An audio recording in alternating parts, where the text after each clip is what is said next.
¿Esa camisa de qué es? Así, la charla. Y la chaqueta. La chaqueta sí, la selección soviética de México 86. ¿Cómo le fue a la Unión Soviética en este Primer mundial? torneo que yo me vi de fútbol.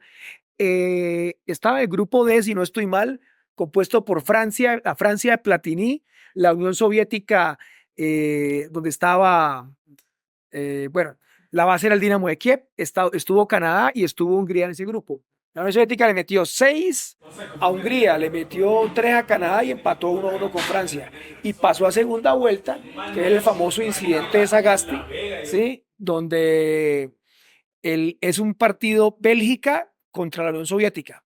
La Bélgica de Vincenzo Sifo. Y la Unión Soviética va ganando 1-0 y a Bélgica le validan dos goles en fuera de lugar. Y termina ganando Bélgica 4-3 en la prórroga. La Bélgica, digamos, la mayor estrella, bueno, estaba el ucraniano que era el 9, estaba Zavarov, pero la estrella era Rinaldo Zaev, que era el arquero del CSKA Moscú, que además es un man muy referenciado dentro del fútbol soviético porque terminó tapando en el Sevilla de España después de la perestroika, pero también Zaev tenía otra característica, que era de una etnia caucásica, de una etnia tártara. Era un arquero muy referenciado. Y ahí se produce en ese partido de octavos de final entre Bélgica y la URSS, se produce el famoso incidente. Oleg Blogin se llamaba el ucraniano, ¿sí? Belanov y Blogin, que son los dos ganadores al Balón de Oro soviéticos, aparte Había un balón de oro soviético. No, al Balón de Oro, los únicos soviéticos que ganaron el Balón de Oro, ambos ucranianos, Oleg Blogin y Igor Belanov. Pero la novedad es que estaba el asistente técnico de un man que llamaba Ruperto Sagasti, que como su nombre lo dice, pues no es de origen soviético. ¿Quién es Ruperto Sagasti? Que es otra la historia muy conocida del fútbol. Hace parte de esa generación que se conoció en la URSS como los niños de la guerra. Cuando empieza la guerra civil española, se llevan, por ejemplo, de Bilbao, especialmente de las zonas más republicanas, se llevan a los niños menores de 15 años y mayores de 6 años para mantenerlos durante la guerra. Y entonces hay un grupo de muchos españoles, sin duda el caso más famoso es el de Sagasti, que termina de técnico de alto nivel en la Unión Soviética, y un tipo que se llamaba García Pagoda o Gómez Pagoda, me puedo estar equivocando de nombre, que después vuelve a España y ahí juega en el Atlético de Madrid y Franco lo devuelve por ser parte de la KGB supuestamente, ¿no? Todo tiene su historia larga, pero sí hubo muchos niños de la guerra, ¿sí? Y es digamos, se fueron cuando empezó la guerra en el 36 y el 37 y se quedaron allá permanentemente. Bueno. Bueno, sí, Ahora sí. comencemos. Estamos con Francisco Tolosa. Esto está off the record, esa parte off the record. Listo. Adelante. Ahora sí. Profesor del Departamento de Ciencia Política de la Universidad Sí. Nacional. Profesor, ¿cómo está?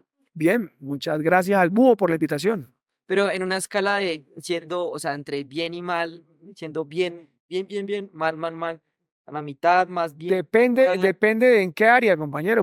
Hablábamos un poco de que uno dice cómo está sin ser relación al protocolo y yo sé bien, gracias. Pero ¿cómo está realmente? Bueno, la posibilidad misma de llegar a la edad que yo tengo haciendo lo que yo hago de la forma en que yo he pensado y he desarrollado mi vida, siempre habrá dos elementos positivos de entrada que son vida y resistencia, ¿no?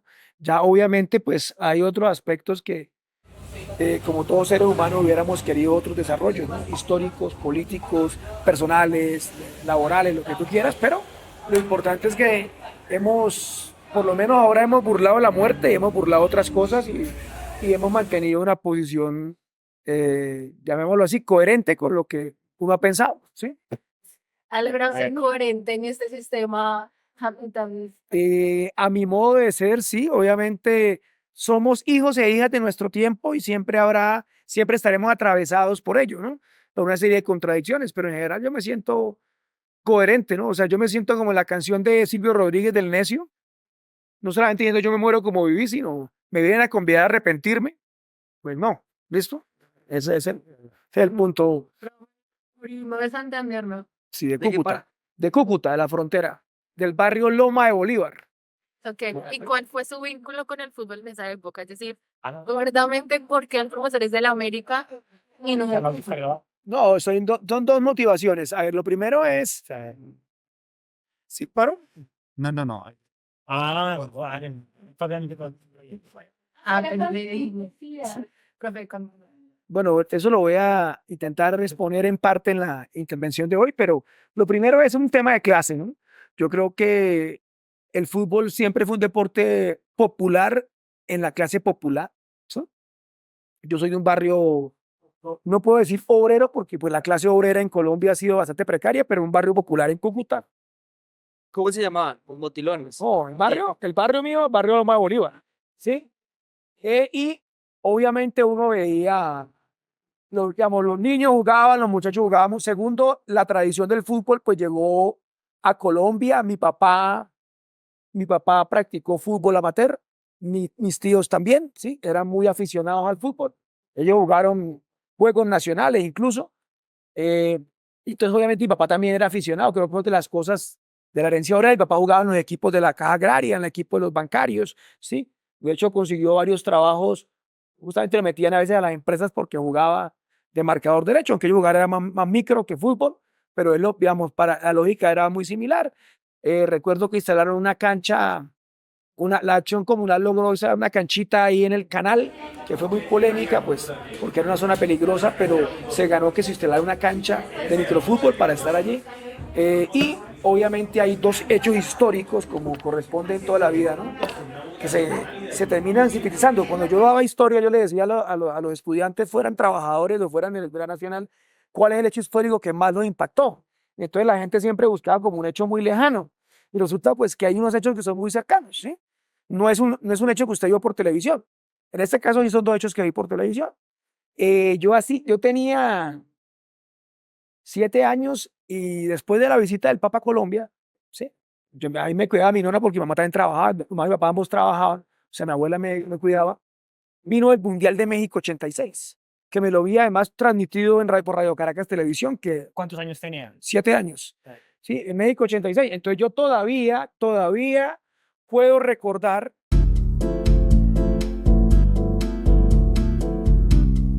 Siempre hago pues la comparación de que la infancia de la década de los 80 tenía unos entretenimientos mucho más limitados que esta infancia, ¿sí? De hoy o que esta juventud de hoy, y que pues obviamente la televisión era el centro. Entonces el México 86 se convierte en un episodio, en un gran episodio televisivo, en un gran fenómeno televisivo. Yo termino viéndome el mayor número de partidos posibles. Cuando mi papá no trabajaba los fines de semana veíamos los partidos. Entonces se convirtió como un espacio de integración. Mis tías que también me cuidaban se veían algunos partidos los sábados y domingos que no trabajaban. Y creo que sin haber conocido a Galeano, Galeano tiene una frase en el libro del fútbol, El fútbol a sol y sombra, que dice, yo quise hacer con las manos lo que no podía hacer con los pies, ¿sí? Y cuando se refiere a escribir sobre fútbol, pues yo no soy un escritor, no tengo la pluma del maestro Eduardo Galeano, pero empecé a darme cuenta que mi memoria podría hacer con el fútbol cosas que mis pies nunca podrían hacer. Yo jugaba y jugaba muy poco, y jugaba también con las limitaciones obviamente de la familia que no la dejaron salir. Me vi México 86 completo y me puedo acordar de muchos de los resultados de muchos de los grupos, y después viene un segundo gran fenómeno que hay quien le hace hincha. Profe, aparte del gol de Maradona, que es el más famoso, ¿cuál fue el mejor gol que usted vio en ese mundial? A ver, mire, el partido inaugural fue Italia-Bulgaria 1-1. El segundo partido estaba Corea del Sur, Argentina, 3 Argentina, Corea del Sur 1. El mejor partido, el mejor gol, hubo uno de Lothar Matthäus en octavos de final de tiro libre en el minuto 120 de la prórroga para sacar a Marruecos, que fue la primera selección africana que pasó a la segunda ronda del campeonato mundial. El mejor partido, sin duda, fue cuartos de final Brasil contra Francia, la Brasil de Tele Santana, donde estaba Sócrates, Zico, Alemão, Toninho Cerezo, Falcao, el original, y estaba en Francia, estaba Platini, Rocheteau, Girés, estaba Fernández, Tigana, ¿sí? Un combazo. El peor partido, el partido del hueso fue el que pitó un colombiano que llamaba Chucho Díaz, que después retiró el arbitraje, que fue México-Alemania en octavos de final, también en cuartos de final, donde eso, mejor dicho, eso quedaron 0-0, pero 2 muertos y 3 heridos. O sea, fue un partido muy violento, ¿sí? Bueno, recuerdo muchas cosas, digamos, obviamente el gol de Maradona no me lo vi porque se me fue la luz ese día. Ah, Sí, no, por eso no tengo el recuerdo, ¿sí? Exacto, ese gol de Maradona. Obviamente, a ver, ¿cuál podría recordar así? ¿Usted se vio ese mundial de nuevo? No, completo no me he visto los golecitos, es más. Completo no me veo los goles y voy recordando los jugadores que más me gustaban, ¿sí? Los equipos que más me gustaban, digámoslo, en ese momento. ¿Sí? para volver al principio, ¿cuál fue el segundo hito? Pues se lo marcó. No, el segundo hito es la Copa Libertadores de 1987, ¿sí? Entonces ya, claro, yo ya había visto el Mundial, me empezó a interesar el fútbol, no recuerdo torneo colombiano, pero pasaba una cosa además sociológicamente para estudiar. Esta generación no entiende lo que es tener una sola pantalla en la casa, ¿sí?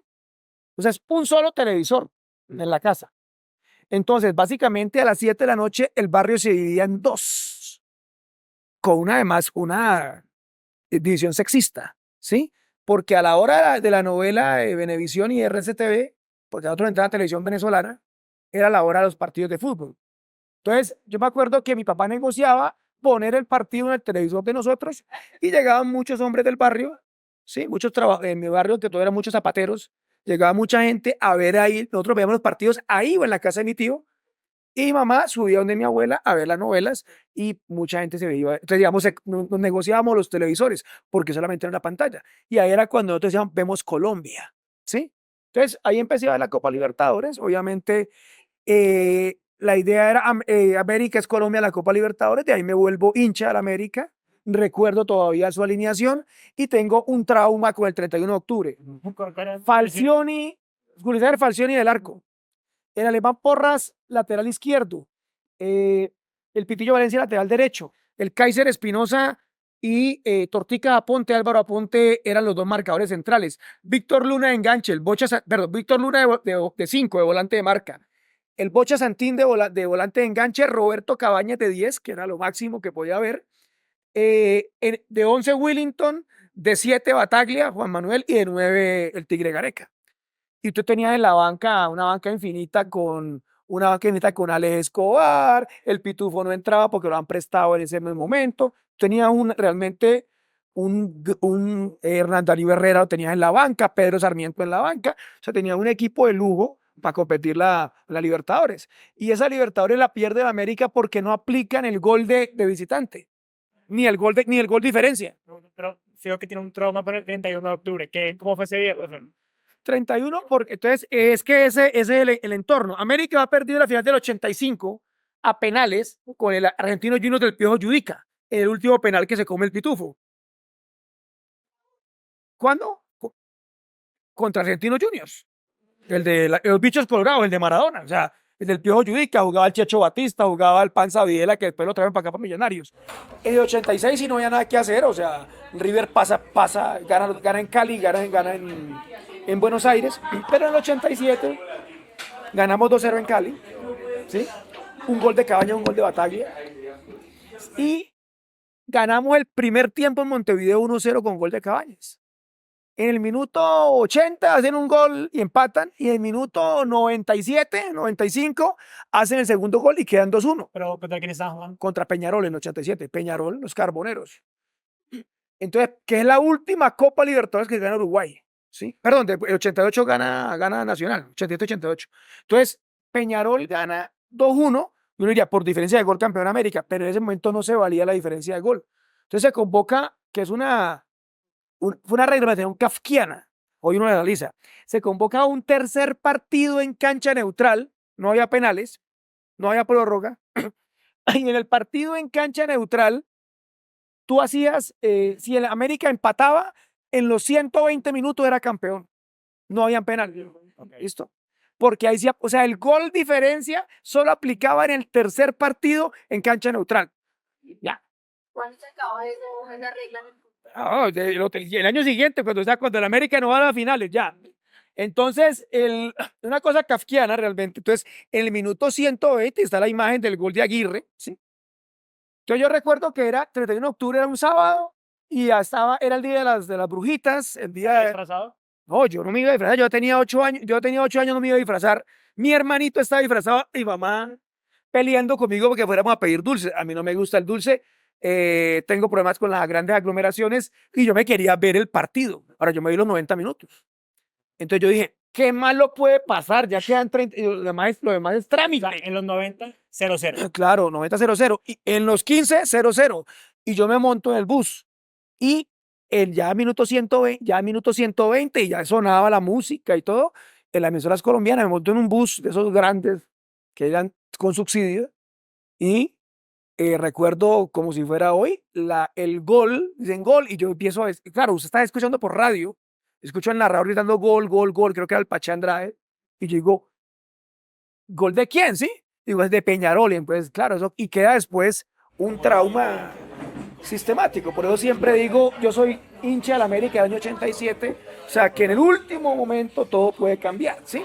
Una historia. Después le hice barra al Nacional en la Libertadores del 89, porque también era un tema, digamos, de la primera Libertadores para Colombia, pero usted sabe que diría la tradición sociológica nunca antes rebatida, que uno puede cambiar de partido político, de sexo, de religión, de nacionalidad, pero jamás ha cambiado de equipo de fútbol, ¿no? La transhinchada no ha aparecido todavía, ¿no? Hasta los transespecies ya aparecieron, pero la transhinchada todavía no ha sido conocida. Pero interesante el debate, pues digamos, sé que pueden haber casos, pero me volví hincha de la América. Después, obviamente, las grandes épocas de la América, con lo que ya cuando fui grande descubrí de dónde venía eh, esos dineros que llegaban a la América, pero pues eso no es culpa, no, porque eso no es culpa de la hinchada, ni siquiera es culpa de los futbolistas, ¿sí? Es más, lamentaría, como dice Tony Padilla en el historiador en el estadio, lamento que Miguel Rodríguez Orejuela no haya podido consolidar el acuerdo con Argentinos Juniors directamente para que Maradona pasara a la América. Claro, Qué maravilla. claro, Maradona almorzó 2 veces en Cali. O sea, Maradona lo traían a la feria de Cali ¿Y qué pasó? ¿Por qué no se dio el pase? porque Maradona porque ya después apareció la camorra napolitana y hay mafias de mafia. No, realmente lo que pasa es que Maradona prefirió el año 81, prefirió ir a Boca, ¿sí? Pero digamos el negocio casi que estaba cerrado ahora con el América, ¿sí? Porque además gustaba mucho, ¿no? Entonces cuando traen a Falcioni también de allá de Vélez Arfield. Profe, primera vez que usted vio en América en vivo. Mi papá me llevó, si no estoy mal, año 1980 el mismo 87. Bueno, mi papá era hincha de Millonarios. Él me llevó a ver, mi papá había visto, me imagino que el vio Di Stéfano, pero ya, bueno, no alcanzó a ver a Di Stéfano, pero sí alcanzó a ver a lo que sería la generación de los 70 de Millonarios, Willington Ortiz, el Chulo Morón, Alejandro Brand, Arturo Segovia, digamos, el Millonario exitoso de los 60 y los 70, sí lo conoció mi papá. Y mi papá entonces era hincha de Millonario. Entonces me llevó al primer partido que yo fui, fue un Millonarios Cúcuta, en el General Santander. Ya después, yo le dije, papá, lléveme a ver al América, y mi papá me llevó a ver el América. Y pues para mí eso era conocer a mi ídolo que era Falcao, ¿sí? O sea, porque además me gustaba, yo tapaba como todos los que somos malos para jugar adelante, entonces me gustaba el arco y me gustaba Falcioni, me gustaba como tapaba Falcioni y además porque era un jugador carismático, ¿no? Hoy mismo Falcioni dice, con las reglas de hoy siempre me hubieran expulsado. O sea, Falcioni fue de los expertos en quemar tiempo, ¿sí? Era experto en quemar tiempo, pero experto era experto. O sea, esa regla que, por ejemplo, del fútbol que yo vi en los 80, usted la podía volver el arquero y el arquero la agarraba con la mano, ¿sí? Y el arquero le tiraba, ¿sí? Que Falcioni era experto en esa vaina. Hoy todavía dice, a mí me hubieran expulsado. Ya me hubiera ganado muchas rojas. Bueno, Ya viniendo al frente. ¿Cómo se siente con la final de la liga? No, ahorita, aquí le va. no, pues no he estado siguiendo la liga desde que sacaron a la América con Farías, pero digamos, pues ya uno también no se enamora solamente de los equipos, sino de la hinchada, ¿no? Y yo pues tengo grandes amistades en ambas hinchadas, tanto en Bucaramanga como en Santa Fe, ¿sí? Son equipos con los que además no hay una rivalidad de otro orden, como pasaría con Nacional o con Millonarios, por ejemplo, por obvias razones, aunque con Nacional y con Millonarios también hay hermandad con algunos hinchas y demás. Compañeros, ¿cómo vamos ya? Ingeniera, pero vamos acá en la entrevista. Seguimos, entonces. Sí. Ahora, En serio, ya o sea, me ponen a echar mucha carreta y ya van a ver de fútbol. vea, buena entrevista. Ellos son las personas que más saben de electricidad en Bogotá. Y cómo nos han robado cuánto vale un recibo de la luz, cómo lo cobran y cuánto nos roban. Sí. Pues ya sí me están preguntando por temas políticos, ¿qué más? A ver, listo. Eh, bueno, lo primero es la coyuntura. Las personas, la ciudad, anda diciendo que Petro quiere hacer y hacer con el país, ¿cierto? En términos de la constituyente, de sus reformas, de sus cambios toconistas, o sea, él vino en una recocha del Poder Ejecutivo. Pero nosotros, también a la luz de lo que usted publica en su columna, coincidimos en que eso no es más que la muestra de la crisis del régimen político. Sí, yo creo que más que la ciudadanía, Segundo, me falta. Una breve introducción, pero creemos que la palabra régimen político es algo que está muy en la academia y también mal dominado por los medios de comunicación. sí, En palabras llanas, es el régimen político. antes, lo bueno de las ciencias sociales es que lo que para todo el mundo es obvio, para el que estudia ciencias sociales no es obvio. Y viceversa, lo que es obvio para el que estudia ciencias sociales no es obvio para nadie, ¿sí? Ni siquiera para otros que estudian ciencias sociales.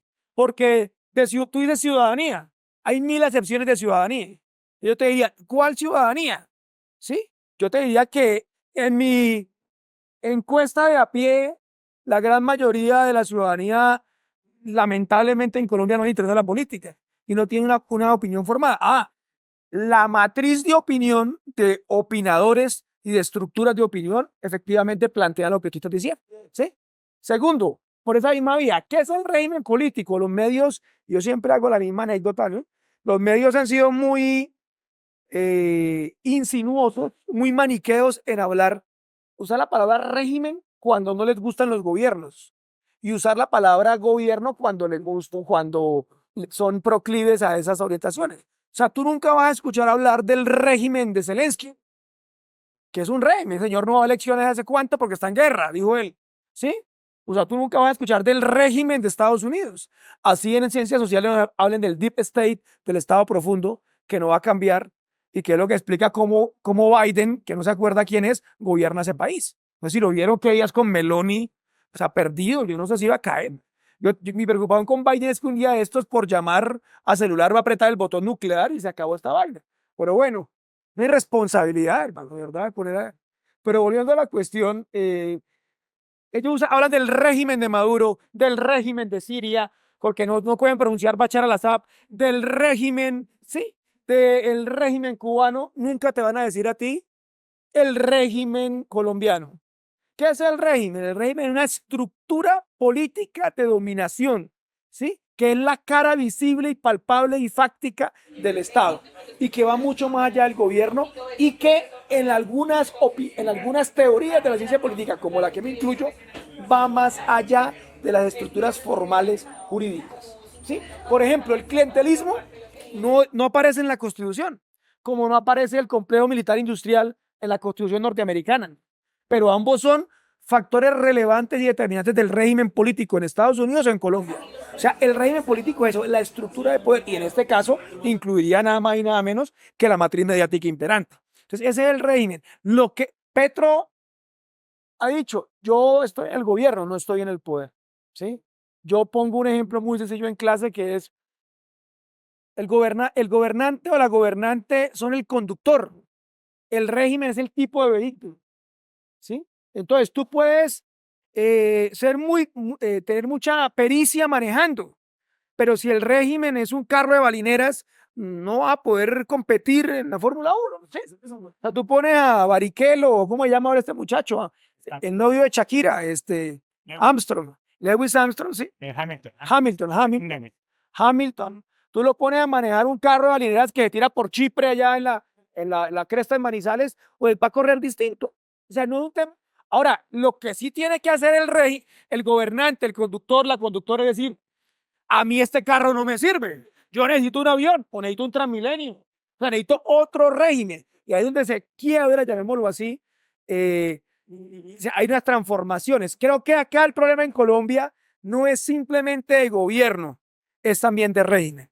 Ese es el régimen. ¿Y cómo se expresa la crisis entonces institucional y no institucional de ese régimen? Listo, el carro no sirve. ¿Qué es lo que no sirve el carro? No, o sea, ¿cuál es? Ahí sí me puedo volver sistémico. La noticia de ayer o de hoy, no me acuerdo, fue que Rodolfo Hernández fue condenado a cadena perpetua, ¿sí? Pues más pues, es lo que yo entiendo, ¿no? Más o menos, ¿sí? Además porque está enfermo, ¿sí? Además él está enfermo, pues bueno. Ahora, realmente, pues es verdad, porque se ríen.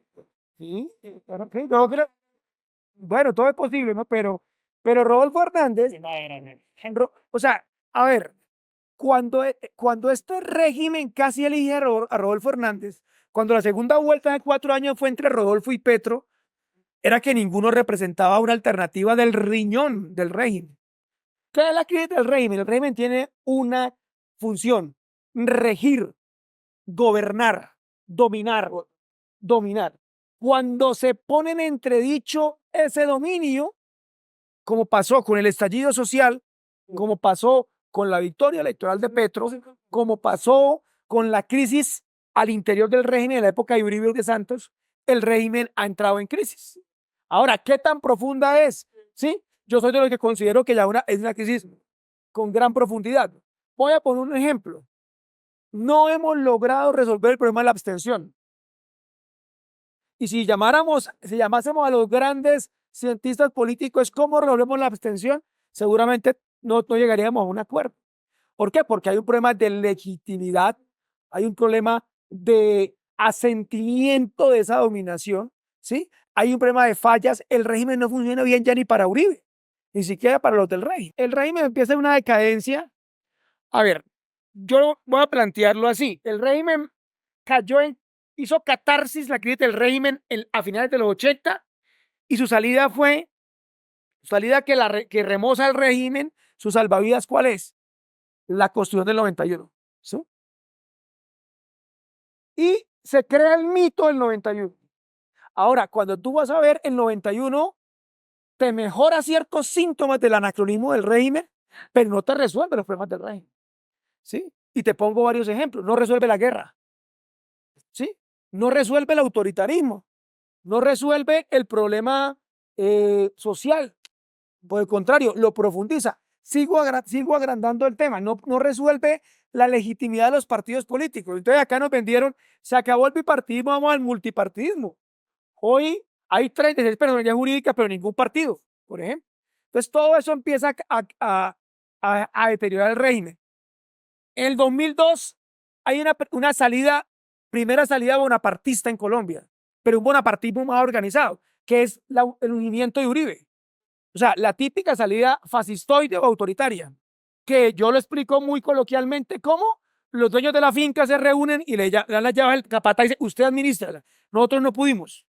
Ahora usted administra para que me acabe esa maleza. Esa maleza era la guerrilla. A los 8 años, la maleza la habían quemado, estaba disminuida, pero seguía ahí. Y el capataz no le quería devolver las llaves al dueño de la finca. Entonces, ¿qué pasó? Lo saca. ¿Sí? El régimen saca a Uribe con vaselina, diría con una forma gradual, aparentemente consociacional, que es la entrada de Santos. Y Santos, como cabeza del régimen, gira hacia el acuerdo de paz.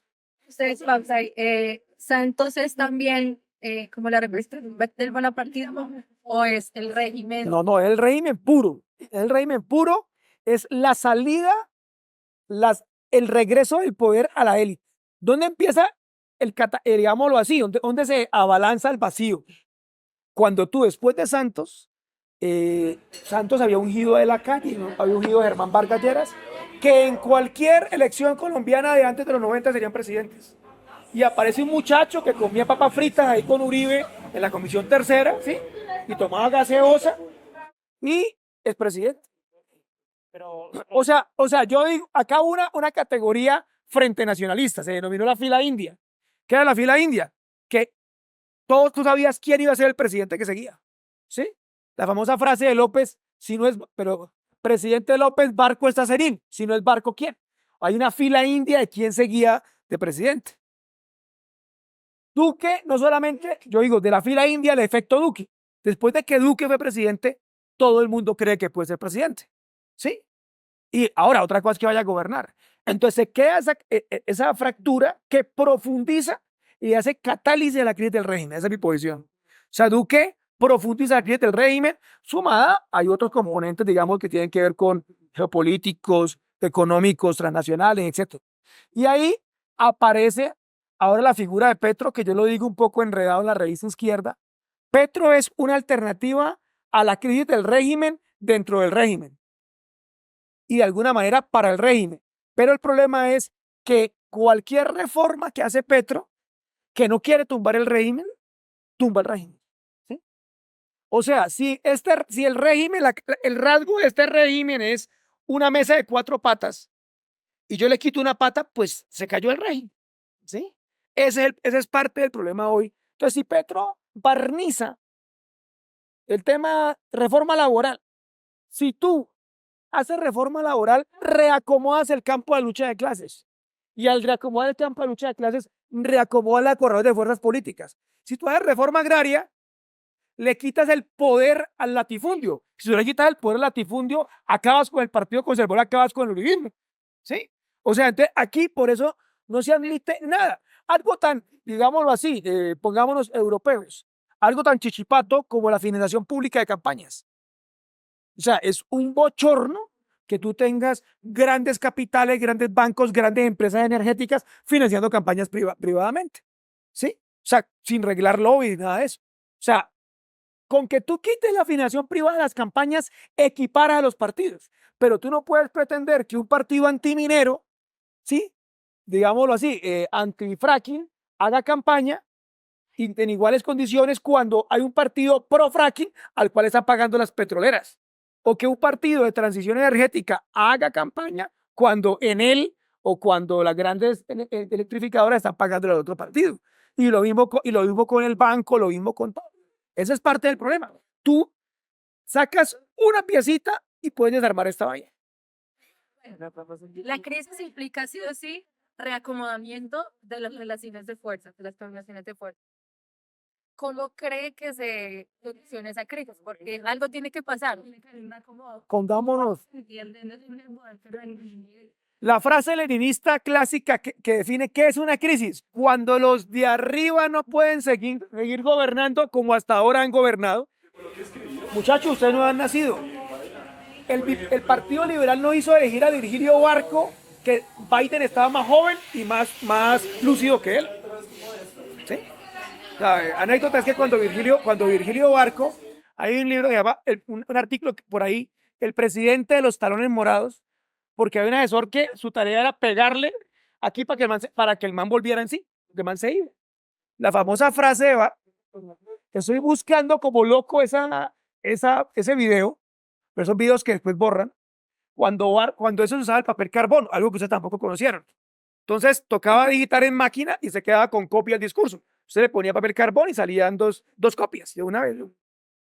Y Barco llegó al Congreso y leyó 2 veces el discurso. O sea, ¿por qué no le sacó papel carbón? O sea, de eso estamos hablando. ¿Sí? Y Pablo Escobar ponía una bomba aquí y tal. O sea era el 86, no estamos en 1930. No estamos cuando mi amigo Guillermo León Valencia, el abuelo de Paloma, saludó borracho a Charles de Gaulle diciéndole viva España con el saludo fascista a un luchador antifascista. No hablemos que fue borrado, búsquenla también, que fue borrado, ¿sí? No estamos hablando de Alberto Lleras Camargo recibiendo a la selección Colombia después del 4-4 con la URSS, viendo cuántas canastas hicieron, ¿sí? Porque él venía, él era o sea, él es el mejor embajador de Estados Unidos que ha tenido en Colombia, Albertico Lleras, primer secretario de la OEA. Entonces, retomo, para no perderme, ¿sí? La crisis del régimen, Lenin decía, los de arriba no pueden seguir gobernando como hasta ahora han gobernado. O sea, mutó el bipartidismo, el clientelismo no alcanza, ¿sí? Porque los de abajo no se dejan gobernar como hasta ahora. Estallido social, disconformidad, etcétera, etcétera. Y entonces, en marco de esa es la crisis. ¿Sí? Y voy a usar, y no son frases de cajón, creo que son conceptos válidos de la ciencia política. Uno de los grandes maestros de la ciencia política, como Antonio Gramsci, nos va a decir, lo nuevo no termina de nacer y lo viejo no termina de morir. Y en la mitad nacen los monstruos. Profe, un momento, no entiendo, no. Que es el capítulo de Bart Simpson, Kill me, please. ¿Se ha visto el capítulo de Bart Simpson? Compañero, ¿cómo vamos? ¿Bien, bien? ¿Cómo vamos, compañero? ¿Bien, bien? Espera que estamos acá grabando, pero ya. Vea, entonces, o sea, lo nuevo no termina de nacer, ¿sí? En cuanto no hay un proyecto claro, lo viejo no termina de morir. Tú miras a ver la coalición de gobierno de Petro. Entonces tú tienes líderes sociales como Carolina Corcho, ¿sí? Tú tienes sindicalistas como Luis Ramírez, pero tienes al santismo puro y duro en Cancillería y en el Ministerio del Interior. ¿Sí? O sea, tienes a Chuspa Velasco, ya, punto, del Ministerio del Interior. Ese es un ejemplo para mí claro. La política de Bonilla es una política a nivel ortodoxa, en términos general, en términos económicos. ¿Sí? Entonces, lo nuevo no termina de nacer y lo viejo no termina de morir. ¿Cuál es la salida de la crisis? Pues en toda crisis, y acá me pongo, ahora hay como los viejitos, Alex Callinicus viene planteando una tesis similar a la de García Linera, en que hay un paralelismo entre los siglos. Y entonces lo que estamos es en una crisis similar a la crisis de entreguerras, una crisis global de entreguerras, entre el 14 y el 30, entre el 18 y el 39, que el mundo entero no sabía para dónde iba, si hacia el comunismo soviético, hacia el fascismo alemán o hacia el reformismo New Deal keynesiano norteamericano. ¿Sí? Los tres son hijos de la crisis del 29, la crisis capitalista. No hay fascismo sin crisis. ¿Qué pasa en Europa hoy?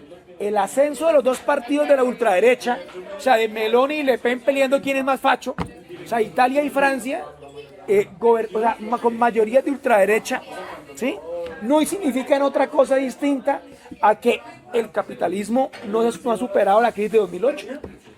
Ahora, yo no quiero ser aguafiestas, pero pues la crisis del 29 terminó siendo superada esencialmente con la Segunda Guerra Mundial, ¿sí? Y ahí se enrutó en la etapa que yo llamaría el revisionismo capitalista, que es el modelo keynesiano. Hoy, parte del problema en Colombia es que no se termina de decantar el rumbo. Yo difiero con los que ya dicen es que Petro ya se perdió y entonces aquí gobernará la derecha por sécula seculorum. Es una visión antidialéctica. O sea, que considera que nunca nada cambia. Pero también difiero con la visión triunfalista, voluntarista y antimaterialista, que porque ya se ganó, siempre se va a ganar. No, aquí realmente yo comparto la posición de Javier Estrada. Hay un gobierno en disputa en el marco de un proceso político en disputa y que va a depender de actores sociales relevantes, fundamentalmente la juventud, definir para dónde va esta vaina. ¿Sí? Porque claro, yo no veo candidatos fuertes del petrismo para el 26, pero tampoco veo candidatos sólidos de la derecha. ¿Sí? ¿Qué posibles candidatos usted puede ver? No, pues claramente está Claudia López, Claudia López es una de las candidaturas del denominado extremo centro, que termina siendo pues la derecha, el nuevo rostro de la derecha. ¿Sí? Es una frase que me parece muy Que los verdes que no, los que no más. los verdes que no maduraron, los uribistas que no maduraron pero se quedaron verdes. No, porque es una visión, o sea, yo creo que la figura del bonapartismo hay que estudiarla, no todo bonapartismo es fascista, pero ¿qué es el bonapartismo? La figura aparentemente outsider que no depende de nadie, y como no depende de nadie, depende de todos. Esa es la figura del bonapartismo. Sí, ¿cuáles fueron las 5 reformas neoliberales de la Constitución del 91? A ver, 5. 5. Primera, principal, Junta del Banco de la República Autónoma. Segundo, descentralización fiscal. Tercera, la no garantización de los derechos económicos como derechos fundamentales. Ergo, pueden ser mercantilizables. Cuarta, las facultades extraordinarias para Gaviria, que básicamente metió todo el paquete neoliberal a nivel eléctrico, a nivel de servicios públicos, a nivel de todo, a nivel. O sea, Gaviria gobernó por decreto 3 años. ¿Sí? Ahí van 4. 35. 91. 91. Y a ver, bueno, yo no soy un que tendría que entrar a revisar con mejor bemol, ¿sí? Pero creo que la Junta Directiva del Banco de bueno, no solamente lo autonomiza, el mandato de la Junta es la merma de la inflación. Y ya eso es una postura neoclásica, porque Keynes prefería el empleo y no la inflación. Y yo no digo que Keynes tenga razón, pero si yo nombro a 8 señores, porque además nunca hay señoras, que nadie sabe quién los elige y que gobiernan este país con las metas macroeconómicas, por lo menos yo quisiera que ellos pudieran discutir si es mejor la inflación o el empleo. ¿Sí? Yo quisiera discutir eso. Pero lamentablemente no pasa eso. Acá hay un mandato constitucional de favorecer la inflación. ¿Qué dirían los técnicos económicos? Que por curva de Phillips termina siendo favorable en contra del empleo. O sea, a favor de la inflación y en contra del empleo. Por el América, otra vez, pero de que no. El único equipo perseguido por el imperialismo, el América de Cali. ¿Ya empezamos? Ay, sí, perdón.